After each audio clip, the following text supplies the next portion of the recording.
Automatically. Don't worry.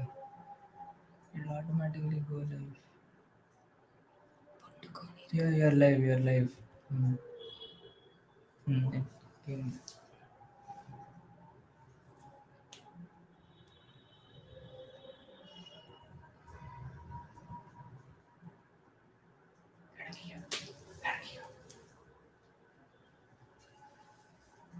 You don't need this at all.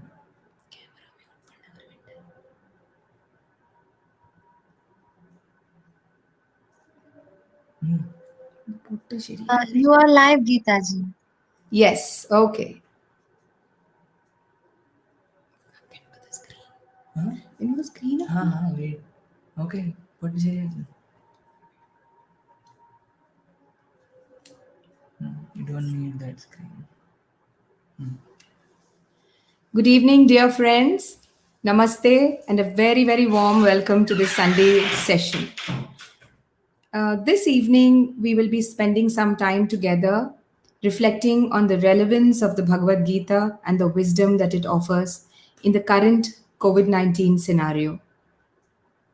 I'm very thankful to Quantum Life University and Masters Dr. Newton and Dr.Lakshmi for having given me this opportunity to interact with everyone on this platform today. COVID 19 is sweeping the globe, leaving a trail of damage in its wake. There is so much social damage, economic damage, and of course, tremendous emotional trauma. COVID 19 has presented mankind with an unprecedented situation. So, how equipped are we to handle this? For the past few months, we have been hearing so much. We are flooded and bombarded with news of COVID 19 from all angles, from everywhere across the globe, our own country, other countries.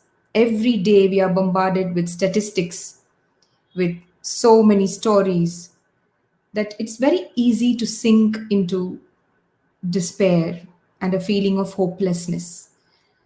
Most of us go around thinking, when are we going to come out of this? Or are we going to come out of it at all?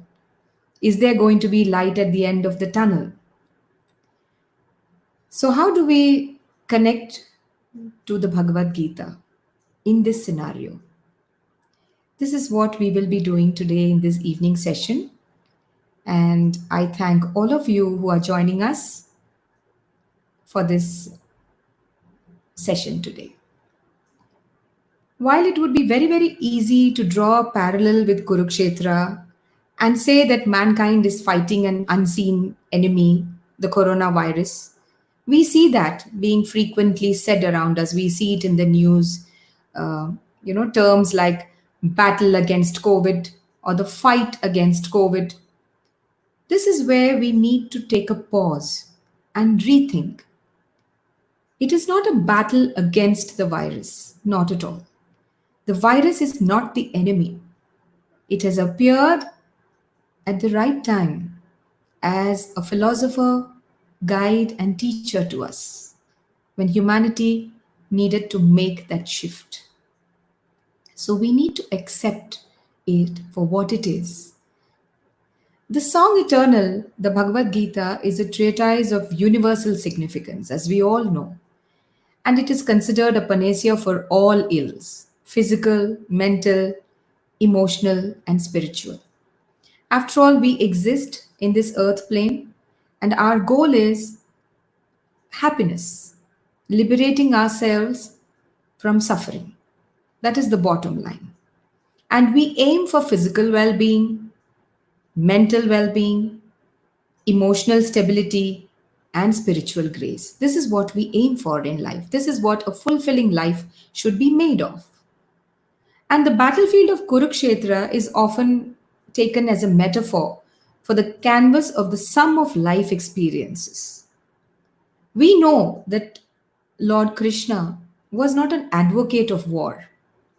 War just happens to be a setting or the scenario in which the teacher or the Jagat Guru uses us to inculcate the spirit with which all work on this earth plane has to be carried out. So the coronavirus, therefore, in this time, in this moment, is our teacher who is delivering valuable lessons for us to integrate. Our situation today, if we look at it, is much like Arjuna's at the beginning of the war. In Vishada Yoga, we find Arjuna is despondent, he's engulfed in sorrow, he's overwhelmed. His fundamental response was intensely emotional. Come to think of it, are we not going through something similar today?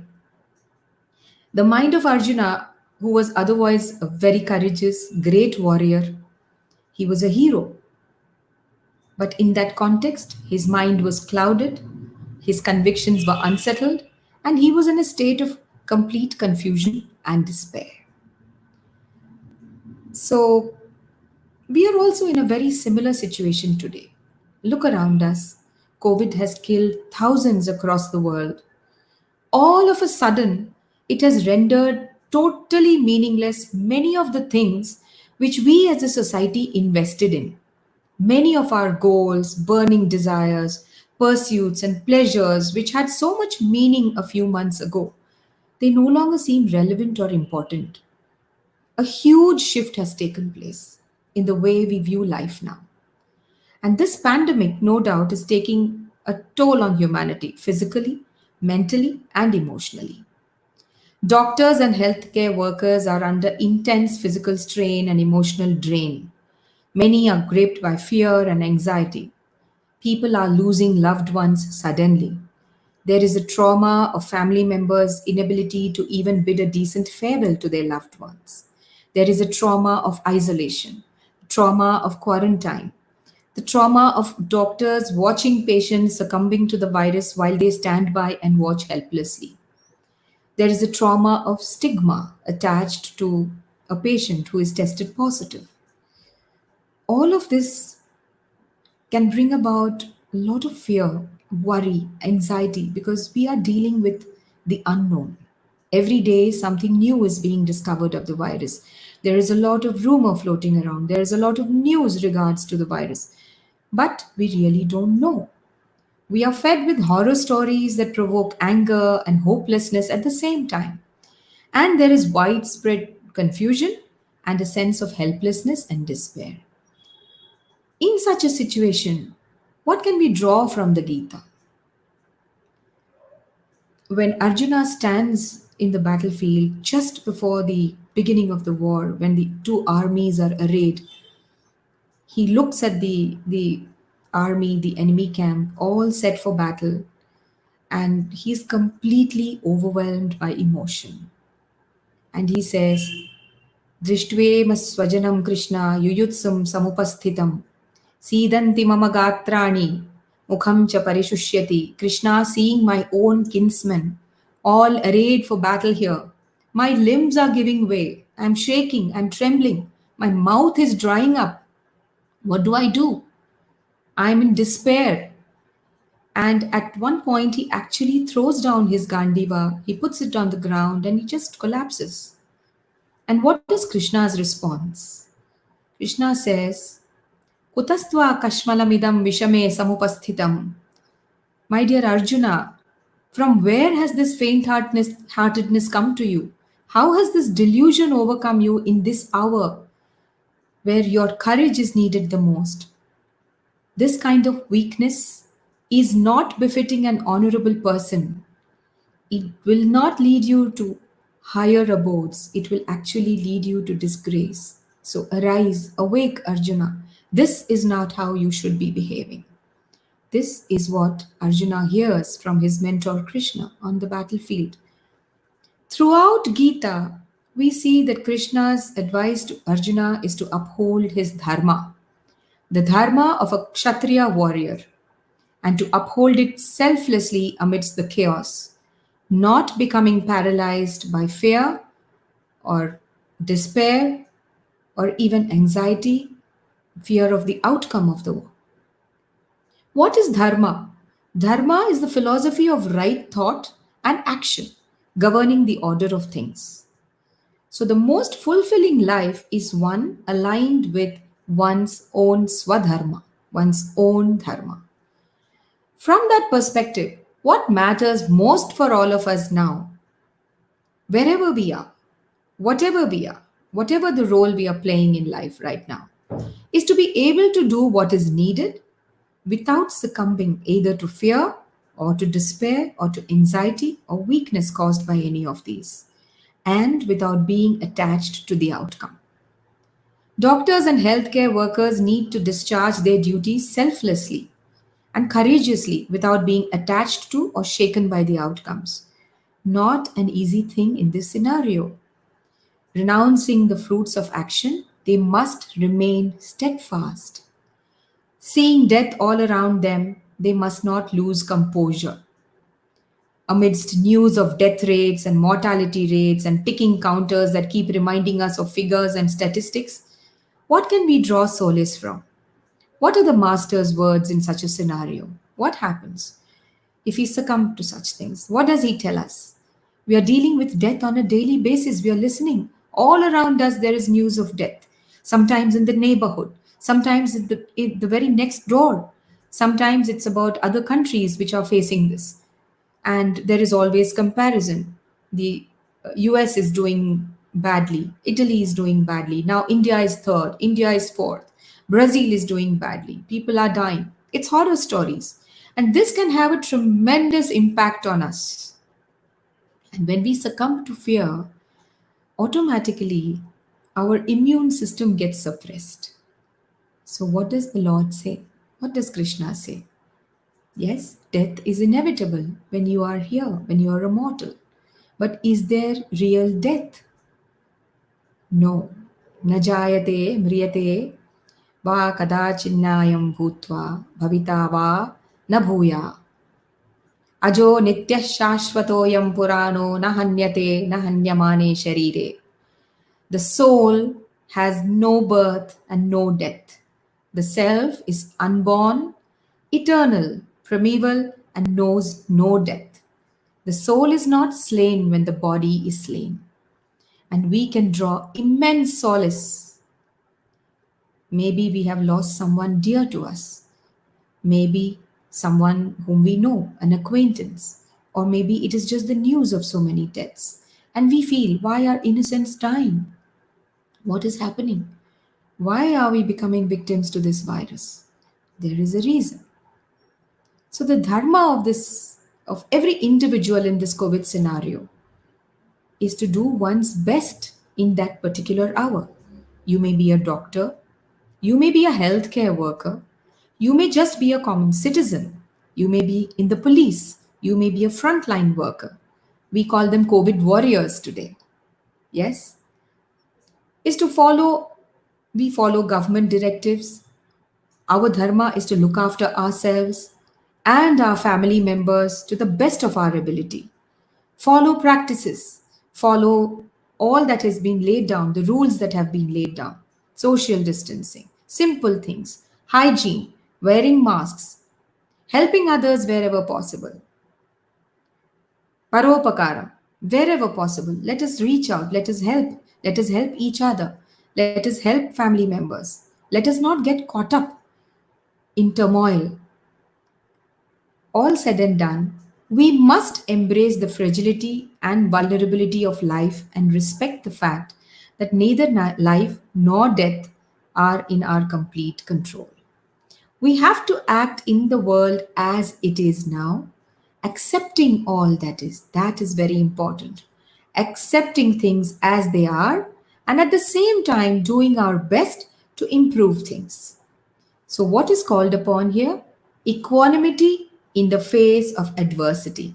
And in the Gita, it is the word samatvam, equanimity.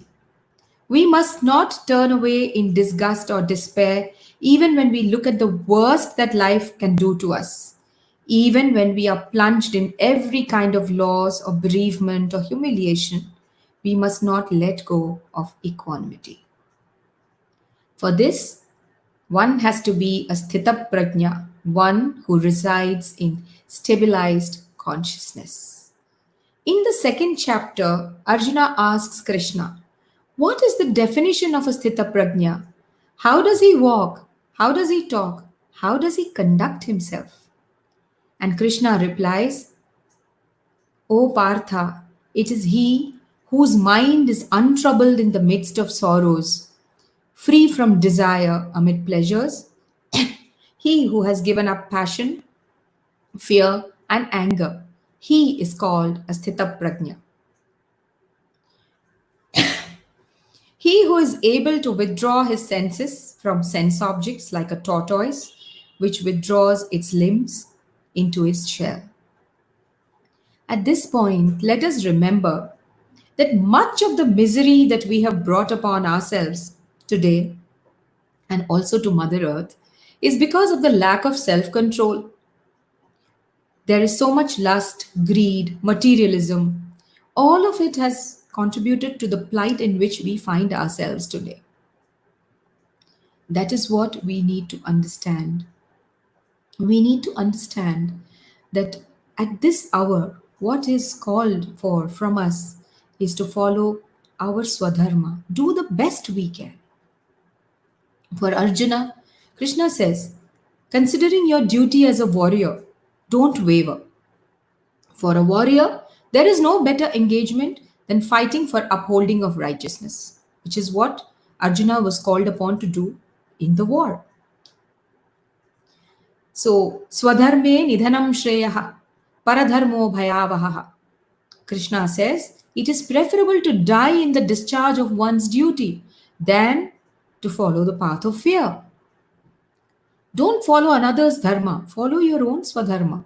If you are a doctor, we are so thankful and grateful to the number of doctors today who are standing there. They are waging a battle. They are also waging a battle with their own fears. Some of them are away from their families for days together, and many of them have lost their lives. And today we salute them. We thank them. From the bottom of our hearts, we express gratitudes to all those frontline workers who are standing there fighting for us to keep us safe. That is important because they are following their swadharma. And swadharma is what the Gita talks to us about. Excuse me. So, what can we do? We know that stress during these times is inevitable. The stress created by misinformation and fear mongering, stress created by the actual situation we are in. There is lack of effective containment strategy. There is a lot of politicization of issues. There is a lack of a vaccine. There is lack of a known cure. There are unethical practices which are being spurred by greed and opportunistic practices going on.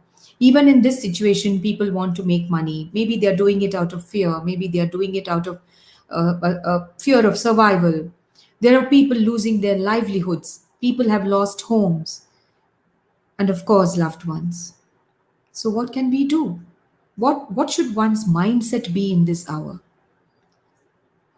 What should we practice at this time? We must practice austerity of speech and austerity of mind. So, what is austerity of speech? There is so much. Every day, we are also hearing a lot about fake news. Every day, you open WhatsApp. In fact, it is better to be away from a lot of social media unless it is doing something useful for you because you're truly bombarded by a lot of things, most of which you don't know whether it is true or not.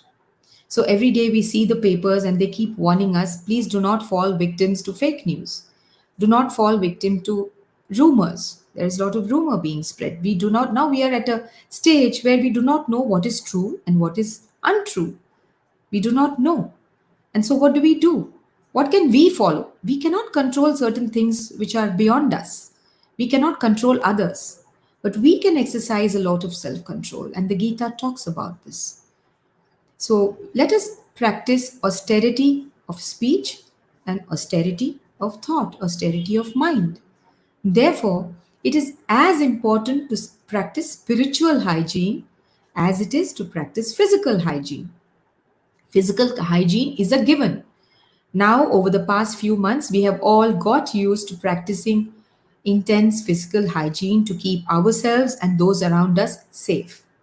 But what about spiritual hygiene, psychic hygiene, mental hygiene, emotional hygiene? So, what does the Gita say about this? Who is one who practices austerity of speech? The one by whom others are not agitated, and one who is not agitated by others, one who is free from joy, envy, fear, and anxiety. Such a person is dear to me, says Krishna.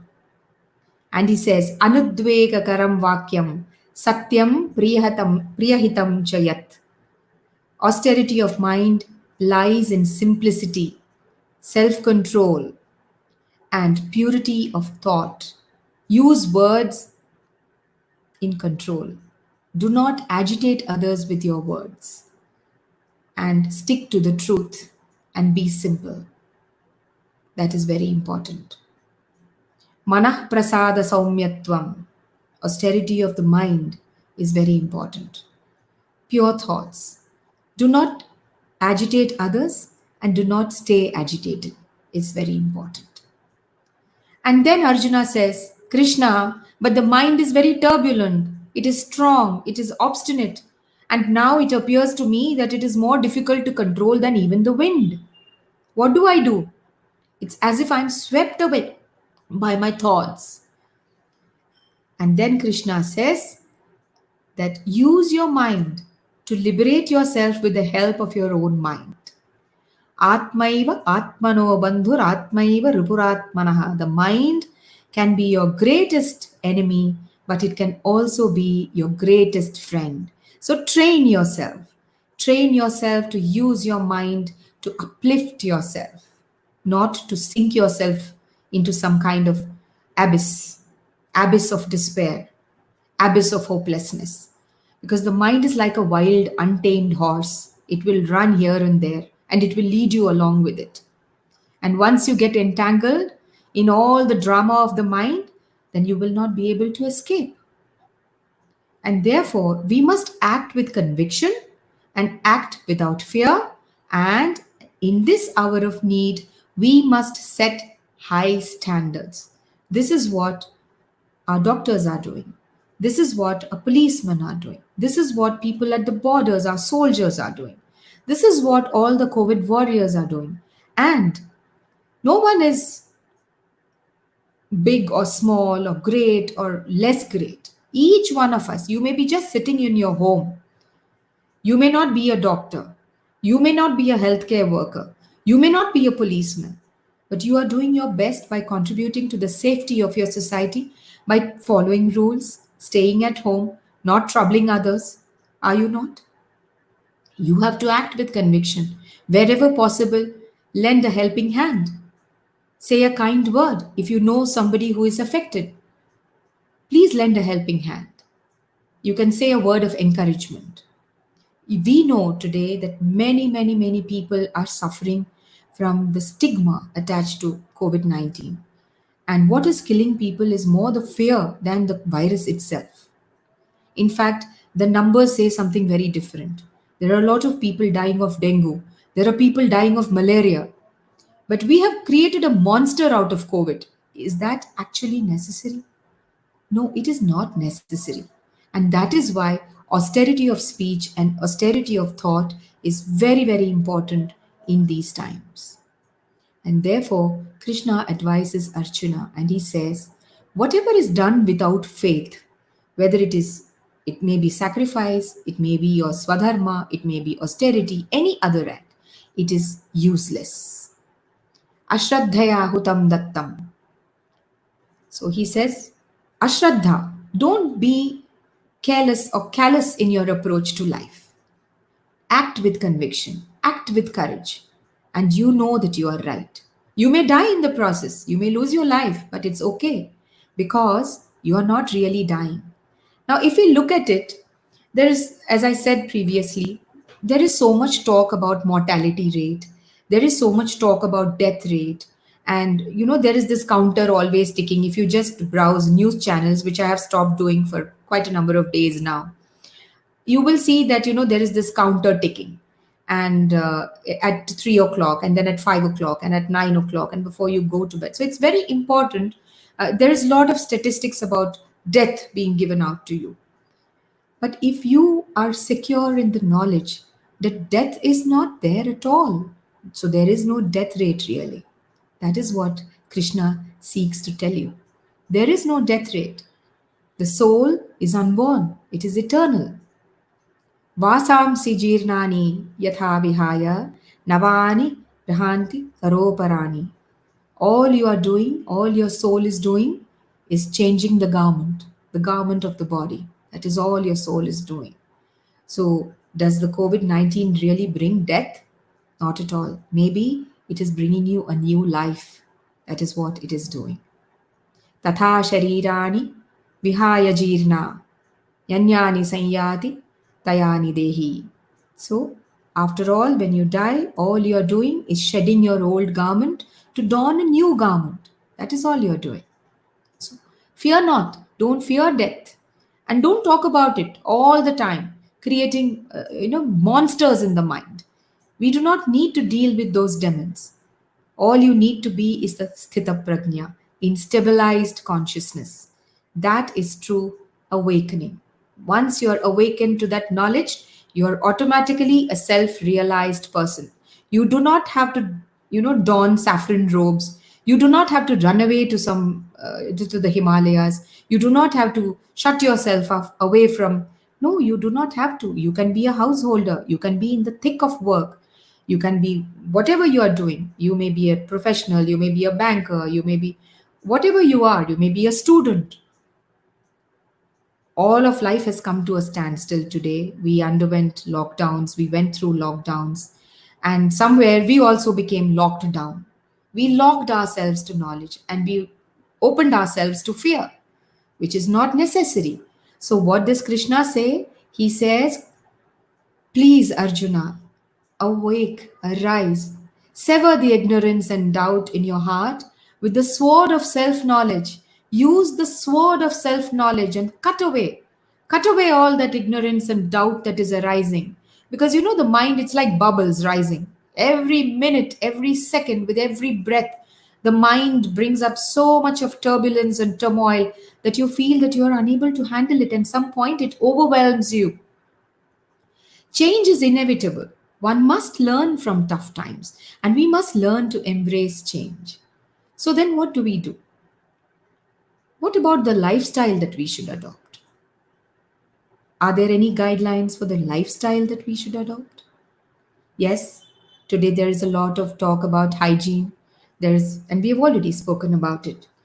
And the Gita in chapter 13 talks about shaucham or cleanliness, and it refers to both internal and external cleanliness. It's very, very important. In fact, the lack of cleanliness is said to be the quality of one who is of demoniac nature. Krishna talks about the divine nature and the demoniac nature. And the demoniac nature is in direct opposition to the divine nature.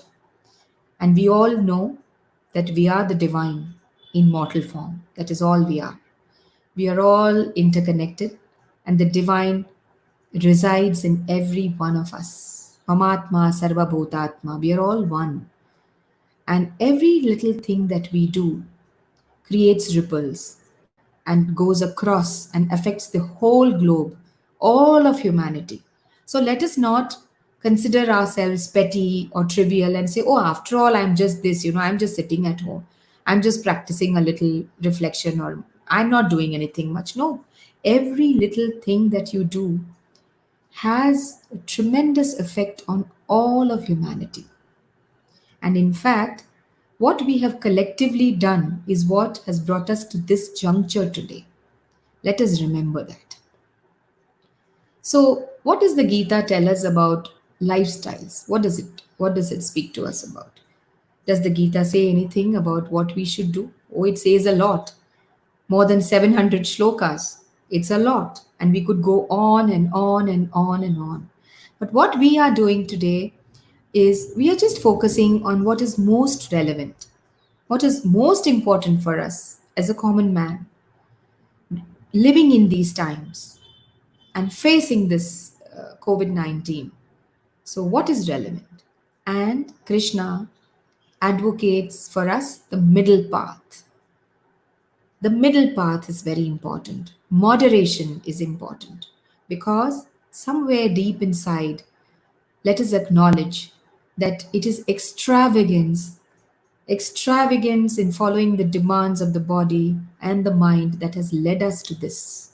We have brought this upon ourselves.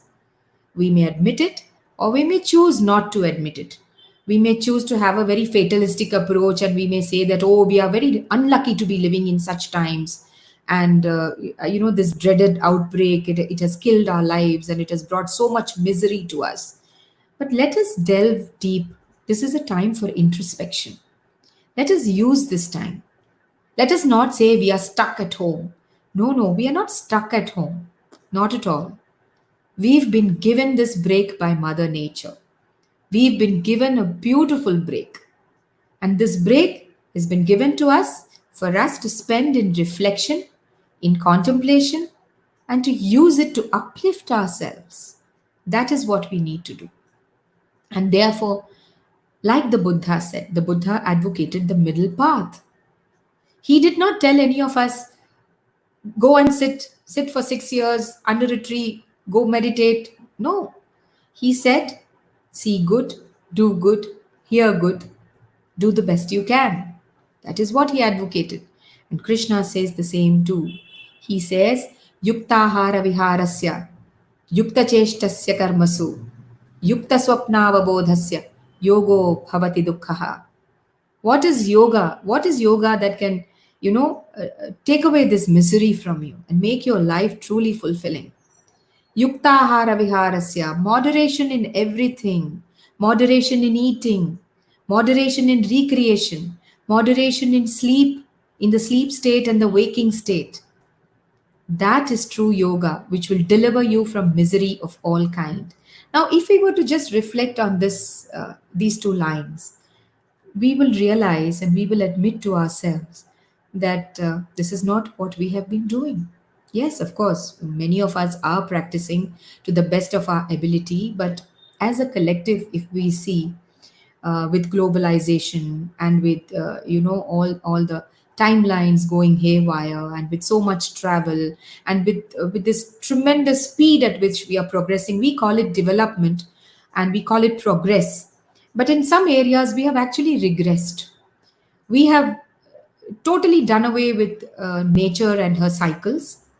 We have broken circadian rhythms, and we don't respect our bodies as much anymore because we have broken timelines. We spend late nights, we wake up when we want to, and we eat what we want. And there is this very famous term, and it became very famous in, especially in the lockdown. And there are advertisements coming. I get advertisements, and they say, why don't you binge watch this serial? It's called binge watching, binge eating. These are the terms, the new generation terms.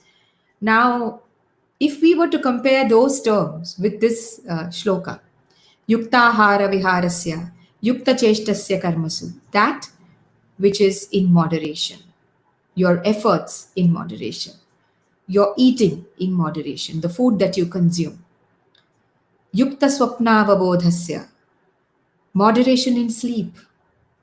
As we know, Arjuna was called Gudakesha, the one who has conquered sleep.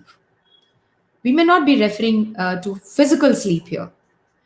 He had conquered the slumber of ignorance. That is why he was called. Throughout the Gita, Krishna addresses Arjuna as Gudakesha in many, many places. The one who has conquered sleep, the sleep brought about by ignorance and darkness. And so we have the Guru, the dispeller of darkness, the one who guides us into awakening, into inner awakening. And therefore, I feel personally that we must be extremely grateful for our friend coronavirus, who has done humanity a beautiful favor by appearing at this time. No doubt there are losses. And no doubt there have been tremendous, pain. There has been pain and anguish and despair. And of course, we empathize. We empathize with all those who lost people who were dear and near to them out of the blue, suddenly. They were not even mentally prepared for it. We empathize with those in hospitals today. We empathize those who are struggling with fear today. We empathize. But we also pray for them and send love and light to them and wish for awakening to happen to them. That is very important. So, going back to moderation, to the lifestyle that the Gita prescribes a lifestyle of moderation, simple living, healthful eating, and looking within for peace. That is important. You see, what has happened? The progression of COVID 19, it has humbled us into some kind of submission, hasn't it?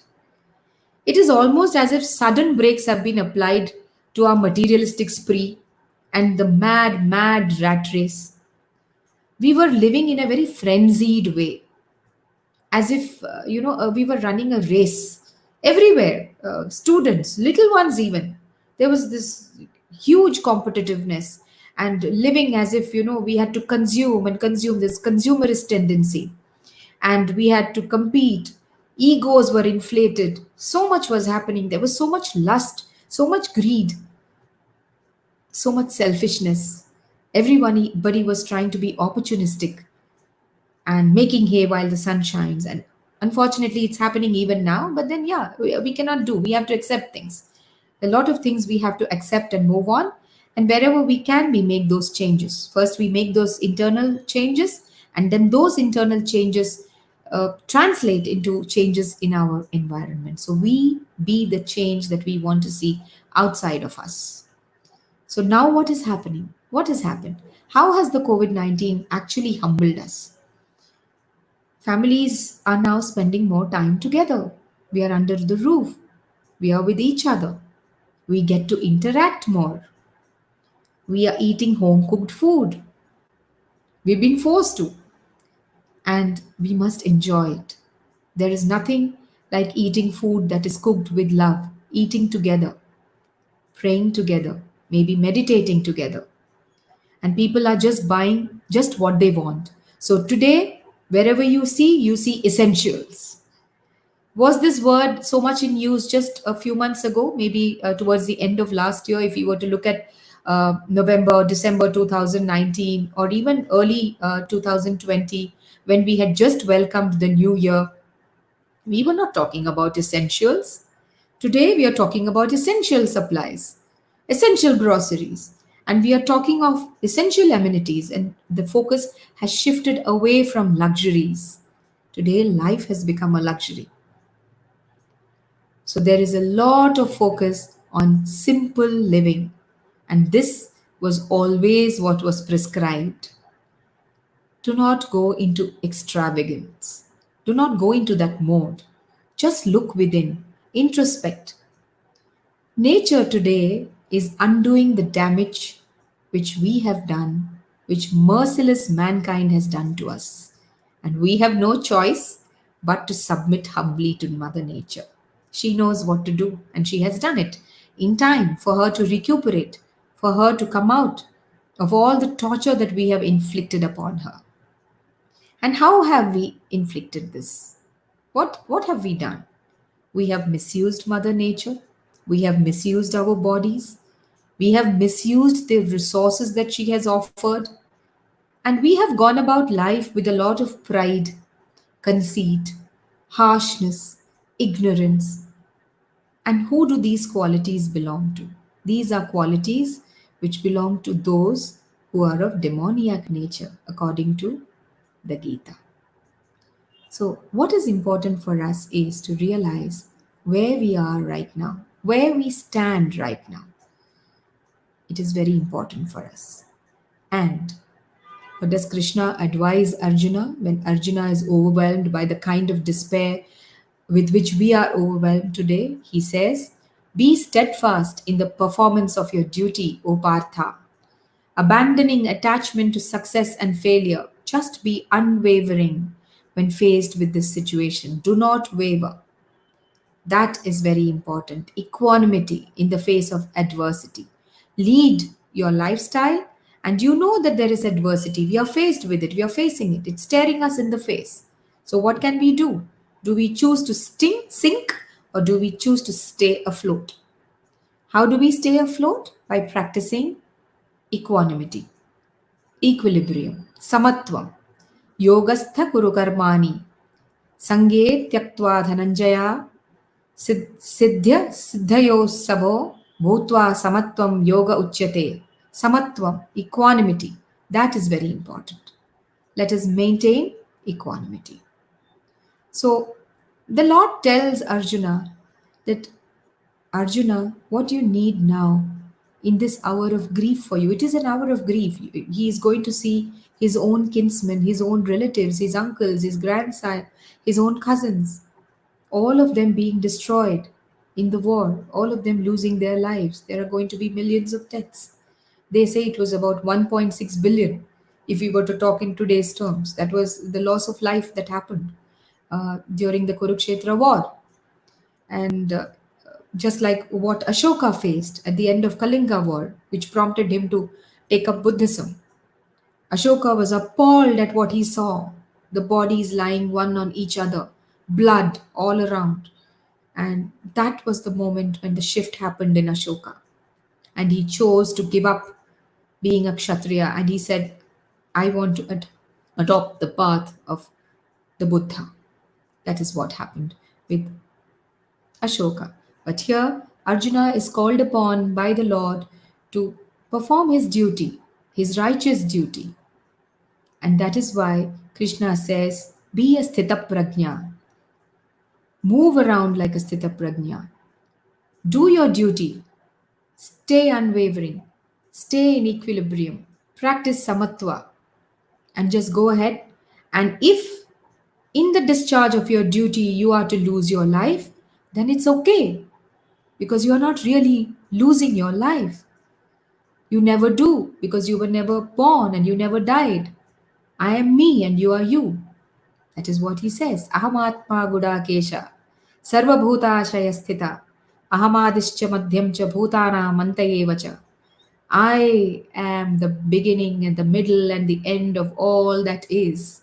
It is just me. And do these words not give us immense consolation in this time of stress, in this time of fear, in this time of anxiety? Indeed, they do. They give us a lot of consolation because we know that we are safe and secure and there is nothing really to fear. And the moment we are attacked by fear and anxiety, we know. We know that the stress response is an immunosuppressor. We can do a lot of things, we can build up immunity. Today, a lot of stuff is doing the rounds, drink this, do that, have this juice, have that medicine, save yourself, build your immunity, have this powder in water. Yes, indeed, lot of things people are resorting because, it's a desperate measure to keep yourself away from the virus or to keep the virus from attacking you. A lot of people are adopting a lot of measures. Many of them, of course, may be effective, but what is most effective, what keeps your immune system really strong, what keeps your vibrations harmonious, what is it that keeps you strong? It is the lack of stress. When you are in the stress mode, immediately your immune system is compromised. We need to understand this. Immune system becomes depressed and compromised when we are victims of stress, of fear, of anxiety. We are severely compromised and we cannot afford for our immune systems to get compromised. So, if we really want a vibrant immune system, if we want to stay immune, we want to stay healthy, then we need to have a healthy mind in a healthy body. And we need to practice, we need to train our minds for this. And Krishna says, O Arjuna, when one discards all selfish desires, unnecessary cravings of the senses, and these are the ones that torment the mind, and become satisfied in the realization of the self, when you are realized in your own self, such a person is said to be a sthita prajna or transcendentally situated, stabilized in consciousness. That is very important. And I think it would do us all good to actually practice becoming sthita prajnas. How do we do this? Each one of us has different coping mechanisms. Some of us, we are doing our daily work. Many of us are working from home. Even that is a big stressor. It is not easy. We may not be going to our offices or workplaces. Many of us may be going, some of us may not be going. We are not in a complete lockdown now. In fact, the unlock process has been set in motion, and slowly things are normalizing. As and when required, states are going in for temporary lockdowns. But on the whole, there is resumption of work. So, what does one do? Now the fear is more. You see, when the lockdown was in place, we were more safe and secure. We were in the secure confines of our home, we were taking care of ourselves, and we were hoping for a better tomorrow. But now that the lockdown is no longer there, and we have to step out and we have to go to our workplaces, or even if we are working from home, we have to go out for certain work, our fear increases. There is increase in stress because in the outside world, nothing has really subsided. Every day there is news of things of the COVID-19 surge and inflated figures, and they say, we are not getting the real figures. We do not know what is happening, what is the ground reality. And the moment we step out, we are stepping into fear psychosis that has been created. So, how do we deal with that? What do we do? What can we do to keep ourselves in equilibrium in that kind of a situation? We need to practice. We need to practice keeping the mind stable. We can adopt any practice we feel like. We can adopt breath practices. We can practice simple meditation. We can set aside a certain time of the day, because this is a huge coping mechanism which has to become part of our daily lives. It is very, very important. And therefore, it is important for us to realize that we can seek solace. We can seek solace from this ancient text. Even today, it is as relevant as it was thousands of years ago, and it will remain relevant because the Gita is not bound by any religious orthodoxy, it is not bound by any religious doctrine. It is universal truth that has come to us in the form of this dialogue between Arjuna and his mentor, the Master Krishna. And let us use this beautiful celestial song to strengthen ourselves in this period of distress and despair. Let us turn to it. Mahatma Gandhi said he used to turn to the Gita when he used to be plunged in sorrow, plunged in confusion. All he did was turn to the Gita. Graham Greene said there are millions of people who have turned to the Gita to seek consolation, to seek advice, and it has always appeared to them because this is divine advice. It is coming to us from the very depths of our soul where the divine resides, because it is Aham Brahmasmi. We are divine and we need to awaken to that reality. That is very important. What about stigma? What about the social stigma that is happening? That is also a reality. The other day I read about a mother who had been kept. The son said the mother was had come back from a different state where she was stuck, and the son refused entry to a mother who was 70 plus, and I was shocked to read that. And then later on, I found many such news items of people being ostracized in their neighborhood, people being put away, and people being driven out of their homes because they tested positive, or somebody known to them tested positive, or because a family member tested positive. And it was appalling. Are we really progressing? Can we call ourselves a progressive society if we are doing this to our fellow men? I don't think so. What is learning? What is awakening? What is the sign of a truly learned man? Is it that I am able to chant so many verses, I do so many pujas, I do so many rituals, I am conducting homas every day in my home for to stay safe from the virus. I am conducting a yagna. Is that what is required in this hour of crisis? How does one deal with it? What is the sign of a truly learned man? Vidya Vinaya Sampanne, says Krishna. Brahmane Gavihastini. Vidya Vinaya Sampanne. A learned man, humility is his trademark. Vinaya. Humility is the trademark. Seeing everyone as equal, equality of vision. So, the truly learned man, the truly progressive man, with the eyes of divine knowledge, he sees with equal vision a Brahmin, a cow, an elephant, a dog, and an outcast, a dog eater. He sees everyone, Samadarshinaha, with equality of vision, looking at everyone with equality. Is it somebody's fault that he has fallen prey to the COVID virus? It can come to anyone at any time. So, is it right on our part to treat somebody who has become a victim to this virus as an outcast? Is it right? There are horror stories doing the rounds of bodies being discarded. Of course, we understand these are all fear reactions.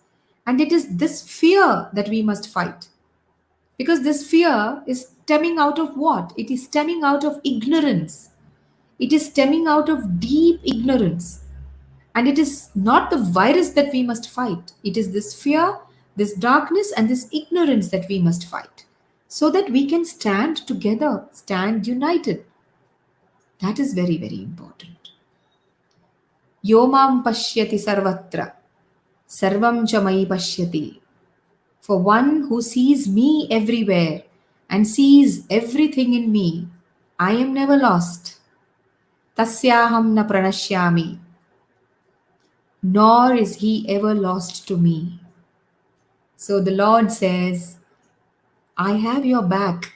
All you need to do is see me everywhere. Now, how do we integrate this to our current scenario? Can we see the divine in all those whom we see around us today? Whether COVID affected, whether COVID free, whether a patient who has recovered, a family member, a friend who is going through some trauma, is it possible for us to bring ourselves to truly see the divine in everything and everyone around us? Well, that is what we need to practice now. You see, it is very easy to preach.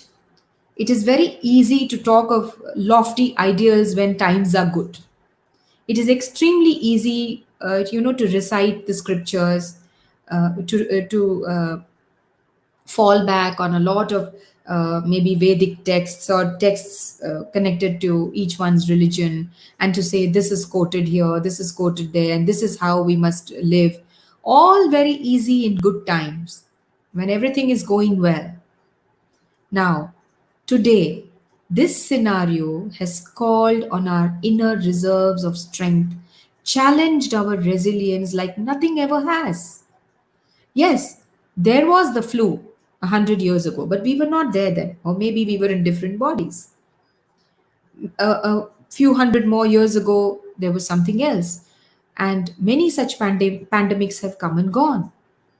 And today we are here. Probably we signed up for this when we came to the earth plane. We signed up to learn certain lessons, to be part of this pandemic. Probably, yes, we have signed up, and that is why we are here as part of this pandemic. And we need to do something to bring ourselves out and to see what the real persona is, what we really are. Let us awaken to that divine within us, and we can awaken to the divine within us not just by talking of Aham Brahmasmi. That will never happen. It is not that easy. But can we see the divine? Can we see the divine in our pet? Can we see the divine in our spouse? The divine in the parents? The divine in our colleagues? Can we see the divine in our neighbors? Can we truly see it? Or is it just lip service that we are doing? That is very important. We need to contemplate on that. We need to reflect on that. The more reflective and contemplative we become, the more inner stillness we achieve. And the more inner stillness we achieve, all the turbulence slowly settles down. all that inner turmoil settles down. And when we have reached that inner stillness, then we are out of confusion, we are out of delusion, and we are away from the clutches of Maya. That is very important. The most important thing for us now is to be away from the clutches of ignorance, which is created by lot of fear, lot of confusion, anxiety, and lot of stress. So, how do we keep ourselves immune? We keep ourselves immune by practicing, as I said before, austerity. Austerity of body, spiritual hygiene, physical hygiene, emotional and mental hygiene, austerity of speech, and austerity of thought. Trikarana Shuddhi, Manasa, Vacha, Karmana. Do the right action, whatever you are. Follow your dharma, right speech, right thought, and you are in the right place. That is all it takes. You see, we look around for very complicated solutions when life itself is extremely simple. We like to make it complex. We look around for extremely complex sounding terms. Life is not so complex when it all boils down to something extremely simple. Let us rest safe and secure in the thought that this is not who we really are. We are innately powerful beings. We are divine sparks. We are all interconnected. That huge web, and we are loved and we are secure. And when we say this, immense confidence surges up within us. And we need to connect to that confidence. Not only should we rest in that confidence, we should also work towards spreading that confidence, spreading that light to those around us in whatever little way we can. Whatever little way we can. It could be charity, it could be helping a neighbor, it could be your words of solace, it could be encouraging someone, it could be just lifting the phone call and just lending a ear, holding space for someone who's going through a lot of turmoil. It could be anything, but it is your duty, it is your dharma, and you do it and you know that you have uplifted yourself. That is very important. In the past few months, life has taken a 360-degree turn for all of us as the virus took over the world with tremendous speed. We have been reeling under its impact. We have blamed it and we have cursed it for messing up our lives. Somewhere in some corner of our minds, people have done it. Many of us may not have done it. Many of us may have understood that yes, the virus has appeared as a teacher, but for most part, many have not understood. It's all right. We can always start from now. But COVID has done humanity a tremendous favor, and it has taught us mainly to slow down. No more frenzy, no more mad rush. It has taught us to stand still, to step back. We were rushing blind. So it told us wait, stop there, step back, and take a relook. Rethink what is the kind of life you are leading. Stop and think. It has taught us pause, stop there. And we cannot deny that we were leading extremely mechanical lives, propelled purely by materialistic pursuits, materialistic goals. And what did we compromise? We compromised big time on simple joys. We compromised on meaningful interactions. We compromised with on connecting with nature. We compromised. We compromised. We started seeking happiness in frivolous things. And COVID has taught us that we really need very, very little to be happy and contented. We really do not need all that we thought we actually needed. Not at all. We had we had a long list, many of us, most of the population. We have to do this. If I have this, I will be happy. If I have that, I will be happy. If I eat this, I will be happy. If I get to party for so many hours, I'll be happy. If I go and visit this place, I'll be happy. If I have a home like this, I'll be happy. If I have this kind of a salary, I'll be happy. If I have 2 3 cars, I'll be happy. It could be anything. It could be anything. These are simple examples I'm giving. But there was burning desire to get from here to there.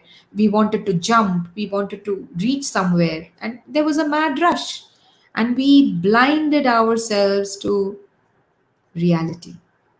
We we disconnected big way from nature. In a big way we disconnected, whereas nature was there all along. Nature didn't change, we changed. We changed, and so nature changed, and she gave us the virus, and she told us, here is a gift I'm giving you, do what you want, but step back and think and rethink, and then unlearn and then relearn. And that is what we need to do.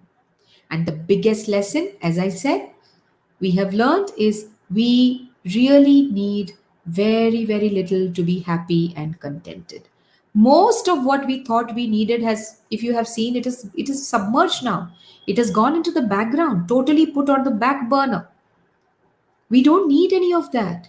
All the big lists that we had made, thinking that if I have all of this, I will reach some happiness somewhere. It's some far off goal.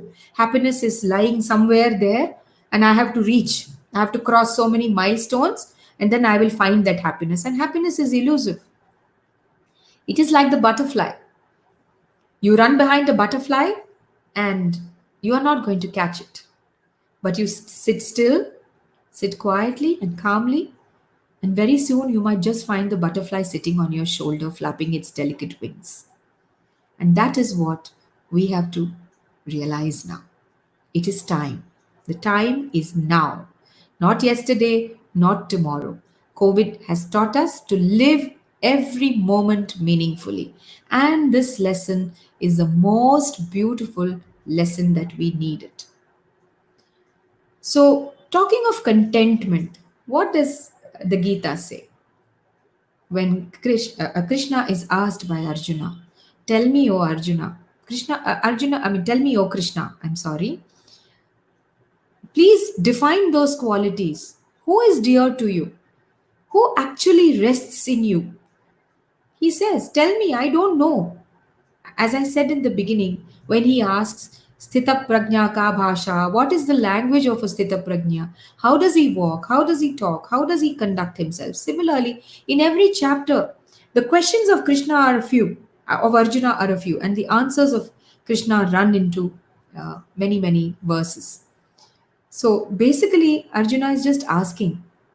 What is he asking? He's asking on behalf of all of us. Nara with Narayana. He's asking Narayana, tell me, how does one behave? And Krishna says, Santushtas satatam yogi yathatma dridhanishchayaha mayyarpita mano buddhir yomad bhakta same priyaha. Who is dear to me? Santushtas satatam yogi. You see, today, all of a sudden, out of the blue, all the wealth that you have amassed, your position, your designation, all those ambitions, suddenly they have all blurred. They've lost their relative significance because COVID has proved to be a great leveler. It has, they say death is a leveler. We know that. Death does not discriminate. No rich man, poor man, learned man, unlearned man, no king, no beggar. And with COVID, it's the same. So, COVID has proved to be a great leveler. So, it has helped us to understand the value of the present moment. It has helped us to appreciate the gift of life. And it has given us time to ponder upon what really matters in life.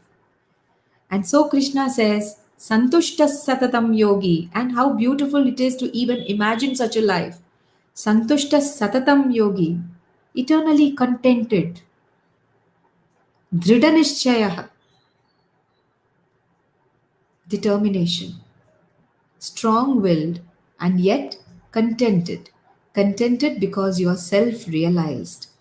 And Mayarpita Mano Buddhir, Your body, mind, intellect, spirit, all surrendered to that one, to oneness. You may choose to call that one Krishna or Shiva or Allah or Jesus or God or the Supreme or Divine Consciousness. Many names, but one reality. And you live in a state of surrender, and that is divine bliss. So, Santushta Satatam Yogi, ever peaceful, ever calm, Nischala, not tormented. How do you get tormented? You get tormented because the mind plays with you, it plays games with you. You get caught up in all that entanglement, in a lot of story, in drama, and you're caught up in mind. And the mind plays with you. And when you run behind the mind, then it is endless. You cannot fathom what's happening to you, and before you realize, you have become overwhelmed and you do not know. You have sunk into the depths of despair, into the depths of helplessness. You become powerless. So, how do you reclaim your power? How do you reclaim your power? You reclaim your power by choosing to remain in steadfastness, in stabilized consciousness. Adveshta sarvabhutanam. How must a man behave? One of stabilized consciousness. Adveshta sarvabhutanam maitra karunayevacha. Simple things. These are the simplest of verses in the Gita. There are many, many, many, many, many, and we can go on for days. But the simplest of verses, the most commonly used, is what I have picked up.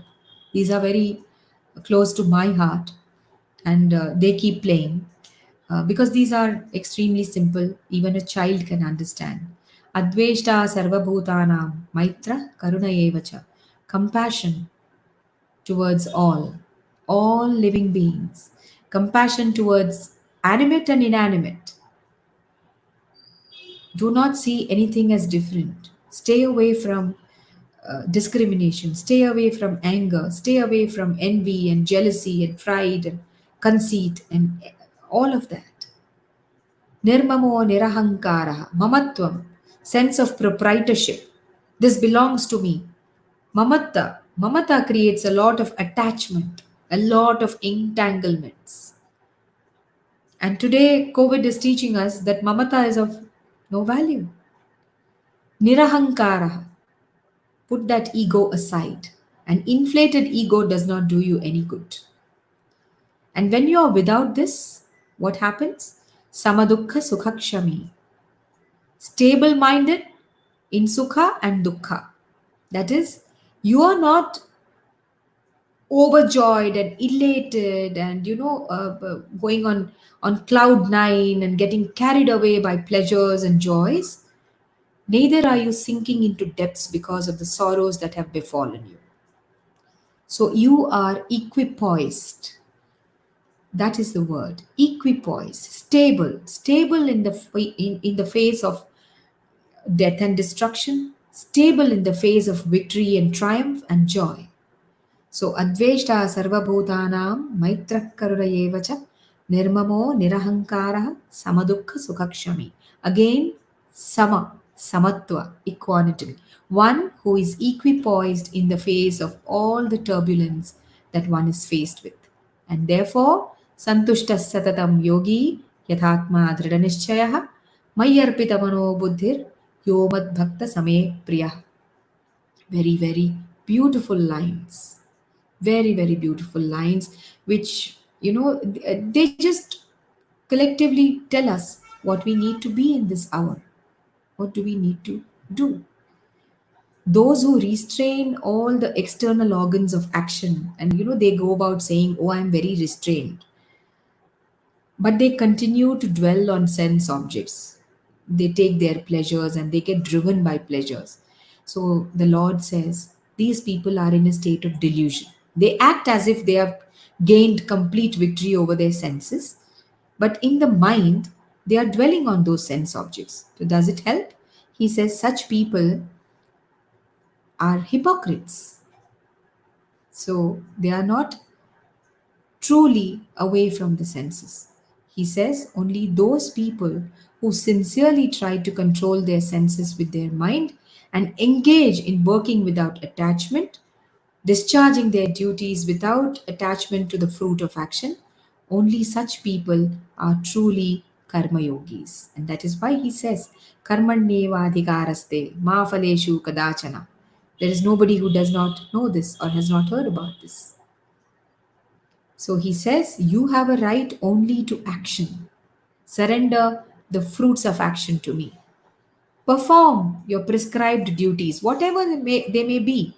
You may be a sweeper, you may be a cleaner, you may be a cook, you may be an engineer, a doctor, or an IT professional, a teacher. Do your prescribed duties and let go of the fruits of action. Don't consider yourself to be, don't, you are not the doer. Don't consider yourself to be a doer because immediately that will lead to inflation of ego. And when you're caught up in the ego, you're caught up in the mind. So he says, don't be attached to action or inaction. There can never be a time when you are not acting. That is what Krishna says. You're always in action. Karma is part of you. You cannot be devoid of karma. You cannot say, oh, karma in the sense of action will lead to karma for me. So let me just sit, inert and lazy. Let me resort to inaction. Let me just sit quietly in one corner and do nothing and I can escape karma. No, the Lord Himself says, Arjuna, I myself am engaged in karma all the time. There is not a moment when I am in inaction. I am always engaged in karma. This multiverse is happening all the time, it is in motion.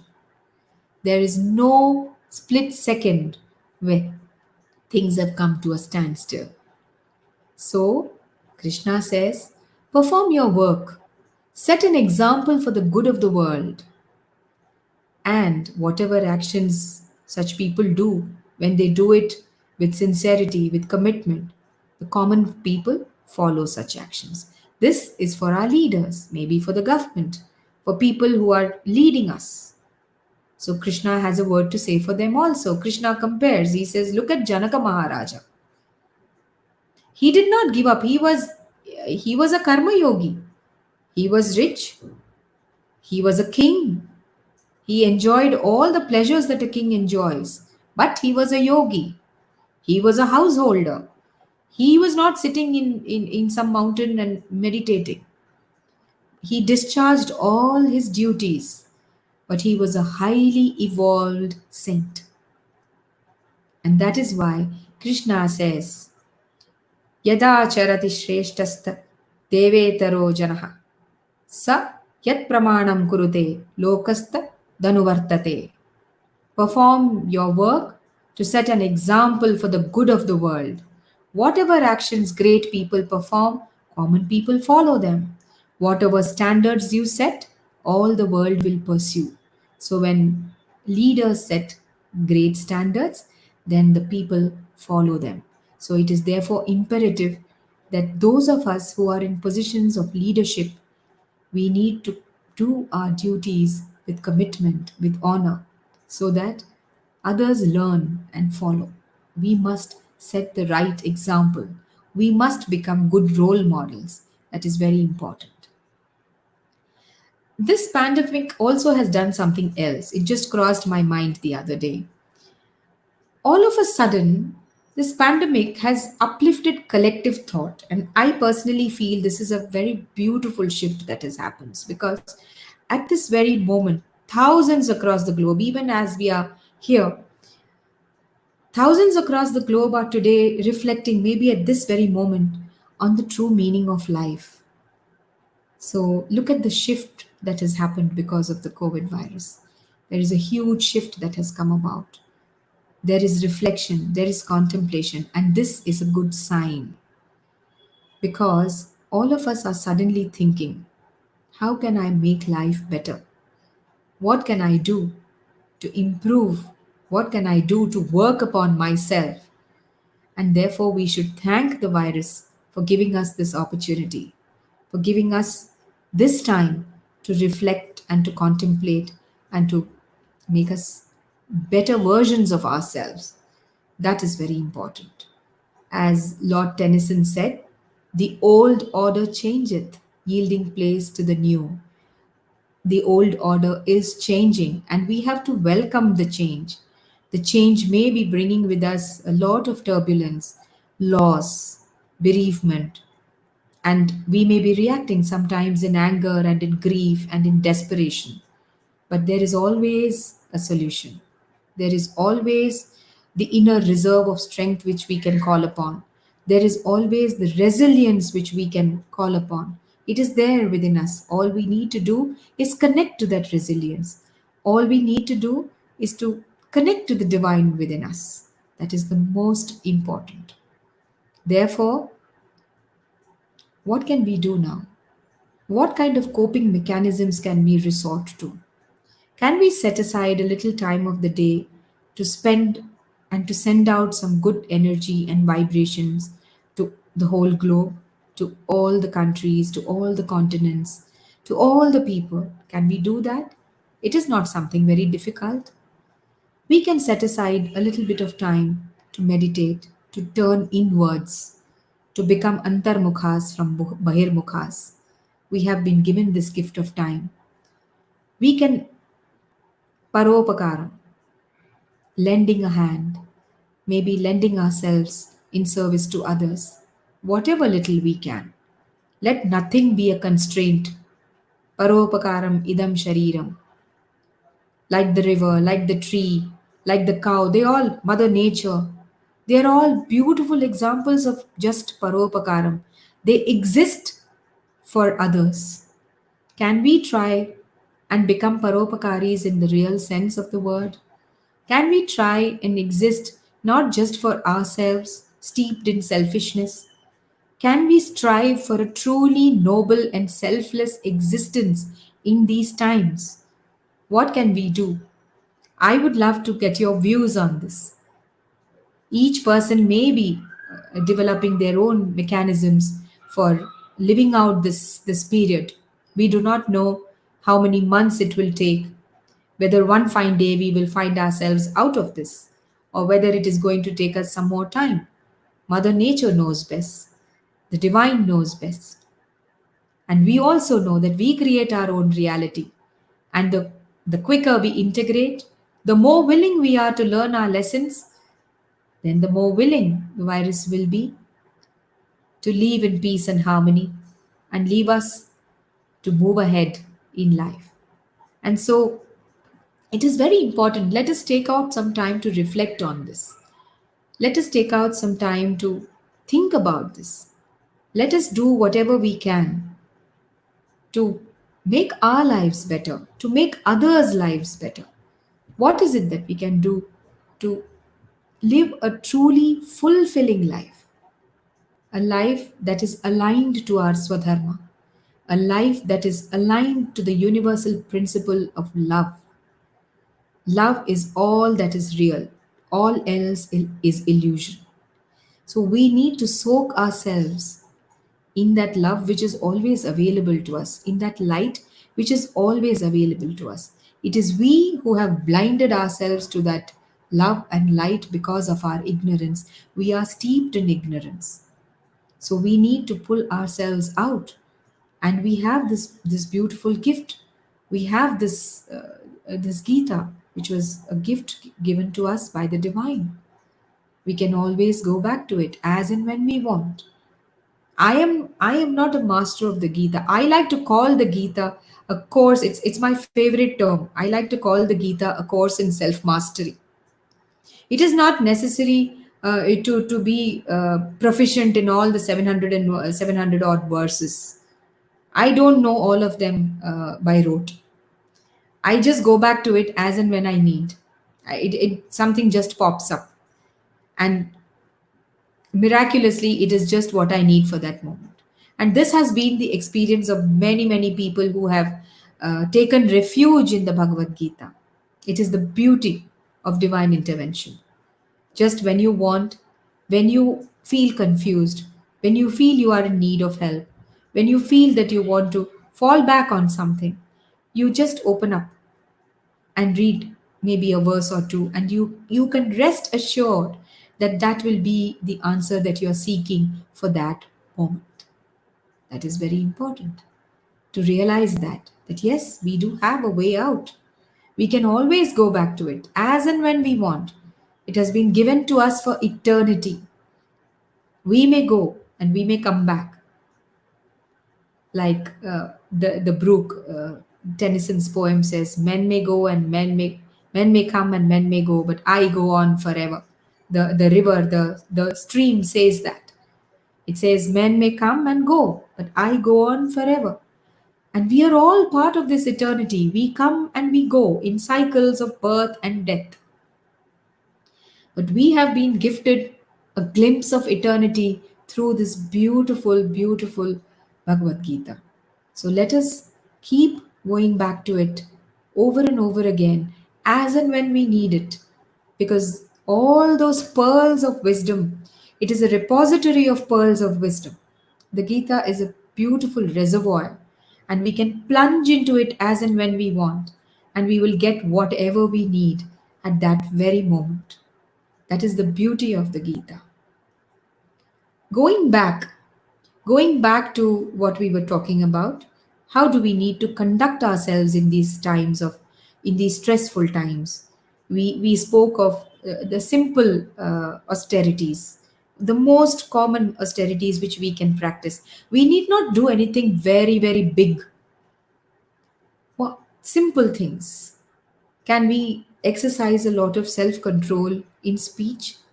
Would it not be good for ourselves, for our families?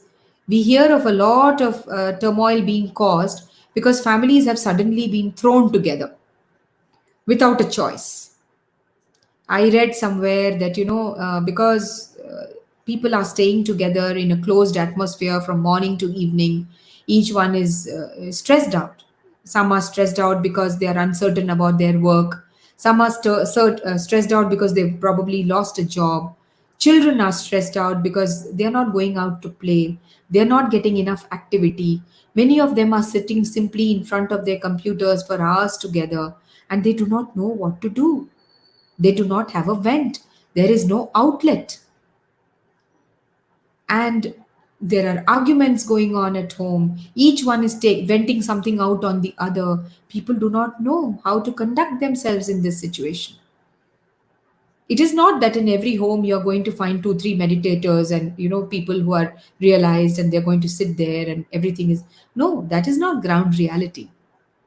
Let us accept it. We all have our imperfections. We all have our moments, the high moments and the low moments. The moments when we feel totally, upset and distressed and not liking what is going on around us. We are not able to cope.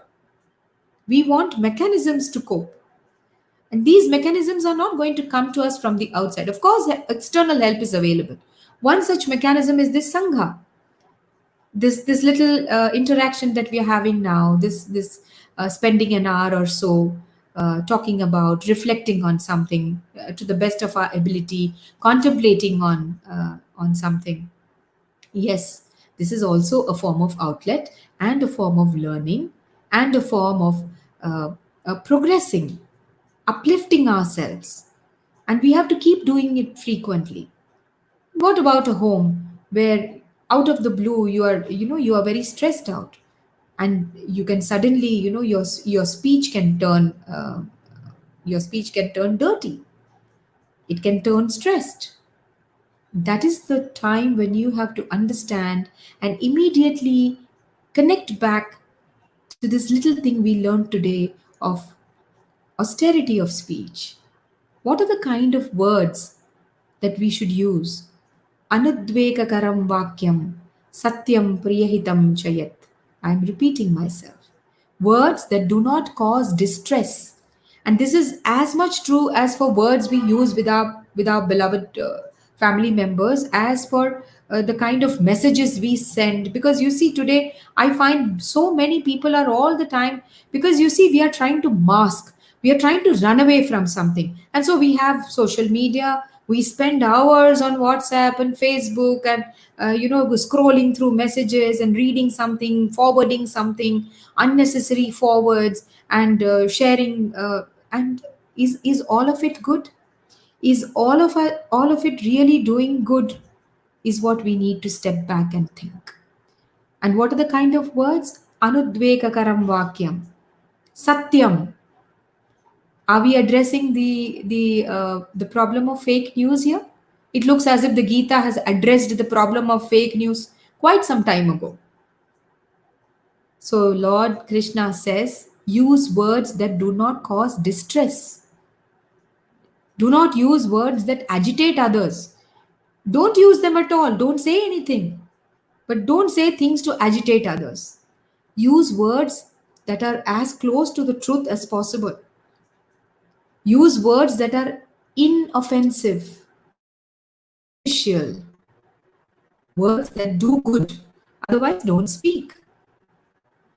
And if you can, yes, regular recitation of the scriptures which are dear to you, which you hold value for.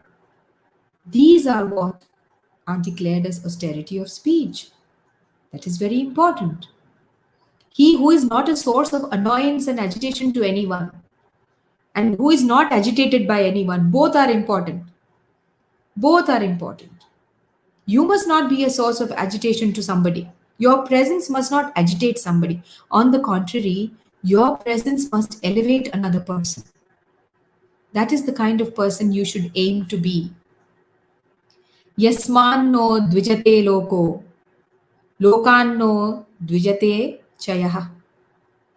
So, he who is not a source of annoyance to anyone, and one who is in turn not annoyed or agitated by anyone, both are equally important. One who is equipoised in pleasure and pain. Harsha marsha bhayo. So, both in pleasure and in pain or in fear.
Continue.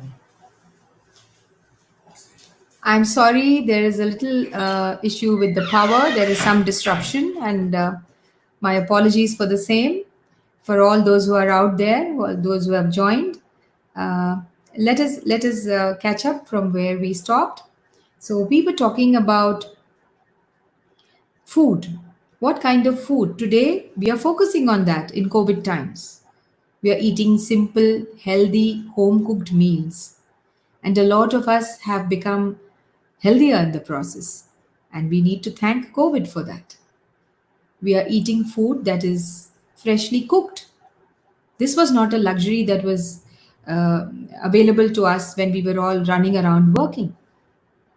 We are eating freshly cooked food. In fact, the Lord even specified, it's food cooked 3 to 4 hours. You have to eat it within 3 to 4 hours of cooking. So many of us are able to do that now in COVID times. That is very important. It is important to eat good food. And the Lord says that the food that we choose, our liking for certain foods, is clearly indicative of our nature. Are we sattvic? Are we more inclined towards rajasic? Are we more inclined towards tamasic? Most of us are a mixture. Most of us are mixtures, and we strive to become sattvic. So, even food is addressed in detail in the Gita. And today, we know that as we are progressing towards a new order, we have brought about tremendous changes, and these changes are for the good. So instead of sitting and crying in despair, talking about COVID in terms which are extremely negative and saying, "Oh, this is a curse that has fallen upon mankind," it is not. It is a gift to mankind. It is a beautiful chance given to us for us to completely rewire and revamp ourselves totally, and what we call in today's terms as makeover. So maybe the Mother Earth has decided it's time for a makeover. Enough is enough. And we should be extremely grateful that we are part of this makeover. For this moment is the time there is a turnaround happening. And the turnaround is for the good of all. So when we pray for the world. We say Loka Samasta Sukhino Bhavantu. How much do we mean it? It's very easy. It comes very fast. It's ingrained in all of us. We say, "Oh, I'm praying for the world. Loka samasta sukhino bhavantu." I want no. What I would suggest, or what comes from me, and in this very moment, is set aside a few minutes of your day for truly praying for world welfare. It is one of the most beautiful contributions you could make to Mother Earth. You do not have to do big things. You do not have to conduct big satsangas. You do not have to. All you need to do is give of yourself in any way you can. Give of yourself in the smallest, tiniest of ways. Even the smallest change for the good that you make is going to have a ripple effect. It is going to have an effect in your immediate family circle, your extended circle, in your environment, and finally to the whole globe. It's difficult for us to comprehend this because you see, we have been trained to think of ourselves as petty, powerless creatures all the time complaining, all the time focusing on lack, not focusing on what we have. The moment we start focusing on the blessings that we have, the blessings multiply. When we focus on the lack multiplies. And somehow we have been deeply conditioned to focus only on the lack. And therefore, we have brought upon ourselves a kind of poverty consciousness, poverty of everything, not just material poverty. There is poverty of everything, every aspect. So, from there, let us actually uplift ourselves into abundance. Let us uplift ourselves into abundance of goodness, abundance of the triumph of spirit, abundance of welfare, abundance of well being, abundance of health. When we are healthy, A sound mind in a sound body is what will take us forward. Although we know that we are all not this body, and we know that we should not become extremely attached to this body, we also know that this body is the temple of the soul. And we need to treat it that way because it is this body on this earth plane that is going to be the vehicle for us to move ahead and to uplift and to rise. It is this body. And therefore, we need to take care of ourselves physically, mentally, emotionally, and spiritually. So it's physical well being, mental alertness, mental stability, emotional stability, and we have to be spiritually graceful. Spiritual gracefulness is not about following religious dogma.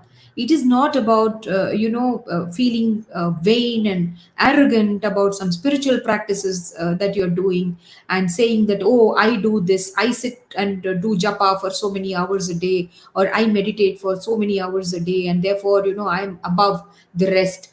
No, that means the moment you do that, when you are in that space, you know that you have again sunk. You have sunk into vanity, you have sunk into arrogance, and spiritual ego is dangerous more than anything else. If you are ignorant and you are egoistic, it is excusable. Spiritual ego is a dangerous path to tread because it will not uplift you. That is why Krishna says, Vidya Vinaya Sampanne. With learnedness comes humility, and with humility comes the true humane nature. You can be truly humane only when you are humble, because from the wellspring of humbleness comes enlightenment. That is what we need to integrate, that is what we need to realize. So, for now, all those who are here on this platform, let us take a few minutes to sit quietly wherever we are and to contemplate on what we have discussed so far, on the thoughts that have been shared so far. Let us take a few moments. Let us sit in silence. Let us close our eyes and let us try to integrate as much as we can. Let us wait for that divine spark within us to offer us insights as we have spent the last hour and a little more discussing what the Gita has to offer to us in COVID times. What are the lessons that we can glean from the Gita? However simple they may sound, these lessons have profound meaning for us in this hour and in any hour for that matter. And because we are discussing COVID, because we are in the thick of COVID, because we are surrounded and bombarded by news about COVID, we see it, we hear it, and we are with it all the time. We are affected. We are affected physically, mentally, emotionally. And therefore, we turn towards spirit. We turn towards spirit and we seek insight, and the insight will come. So let us take a few moments to silently contemplate on what lessons the Gita has offered us. And then maybe you all can share in the comment section or put it forward so that we can learn more, and this beautiful platform can become a springboard for us to make that beautiful shift. We are already part of it. Let us integrate it more and more. I would request all of you to sit silently and go inward. Take a deep breath.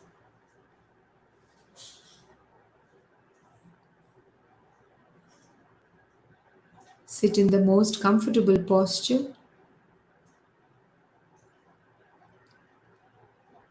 Take a deep breath. Inhale and exhale. And gently bring your focus to your breath. However your breathing is, it may be deep, it may be shallow, let it be. Let us all connect to this space of silence. Let us connect to stillness now. Let us connect through our breath. Bring your awareness to your breath, the in breath and the out breath. Breathing in and breathing out. As you find yourself going deeper and deeper into that beautiful space in your heart center. With every breath,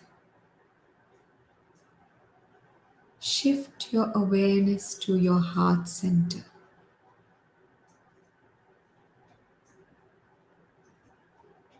and feel and observe. Let every breath take you closer and closer to the lotus of your heart.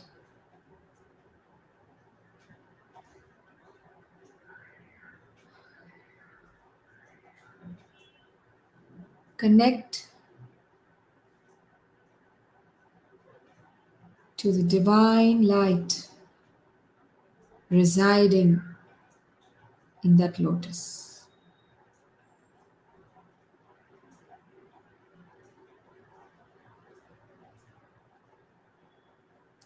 Allow every breath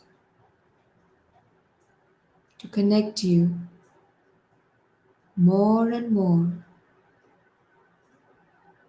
to that spark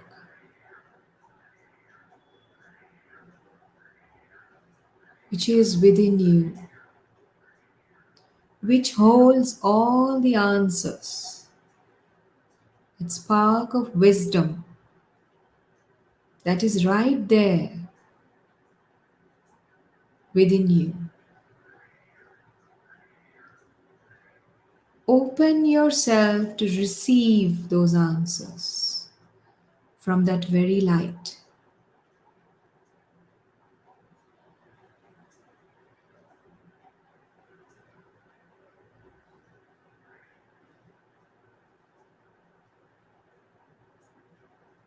Open yourself to receiving all the insights that you need right now,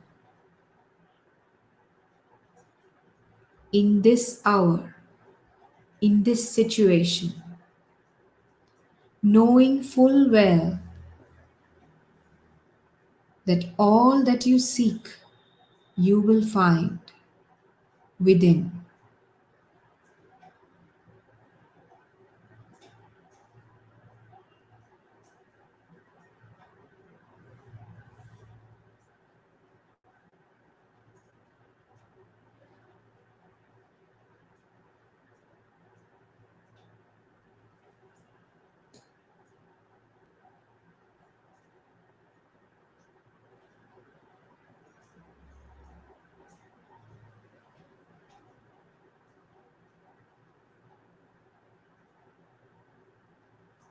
Let the insights unfold.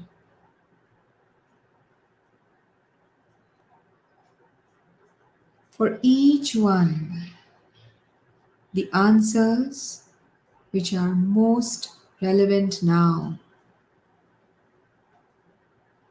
answers to questions you may be seeking.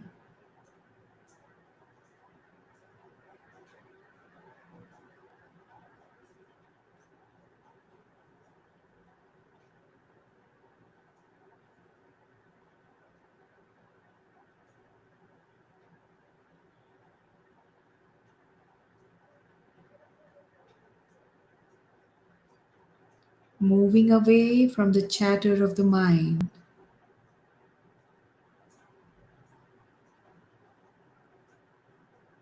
As the doorways of inner stillness open to you,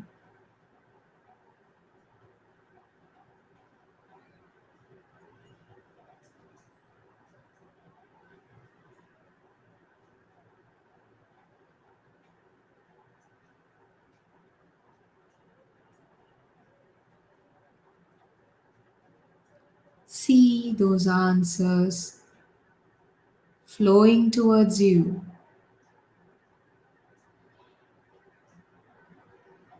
Register those insights flowing towards you.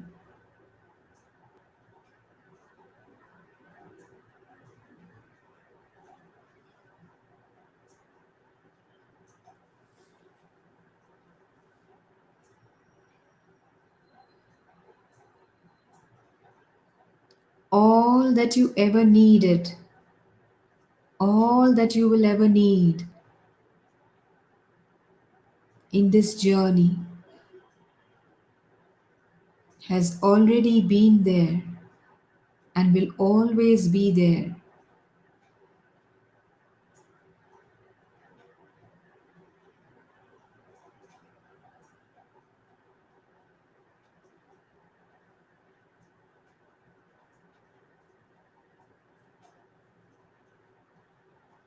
In these moments of stillness, tap into that divinity.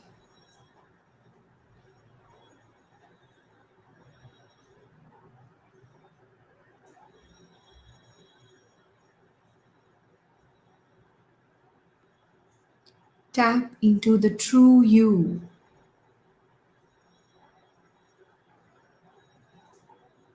who is already aware, who is already awakened.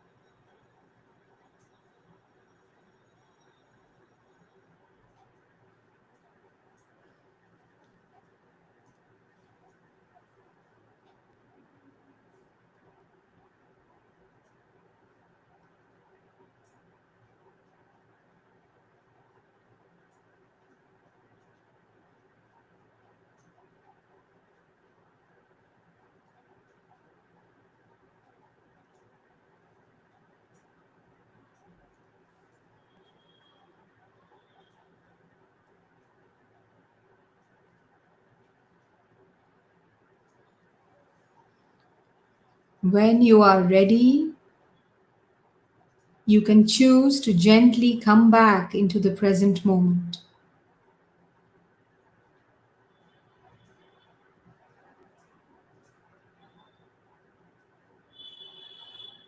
You are coming back with your answers. You are coming back with insights. You are coming back with all that you need for your life in the present. When you feel you are ready, you can gently bring yourself back into the present moment and open your eyes by gently placing your palms on your eyes before opening them, feeling refreshed,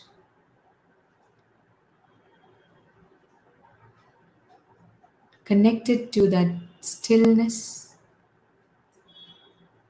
that space of inner joy and inner truth, the space which you can always reach whenever you want, the space that truly defines you.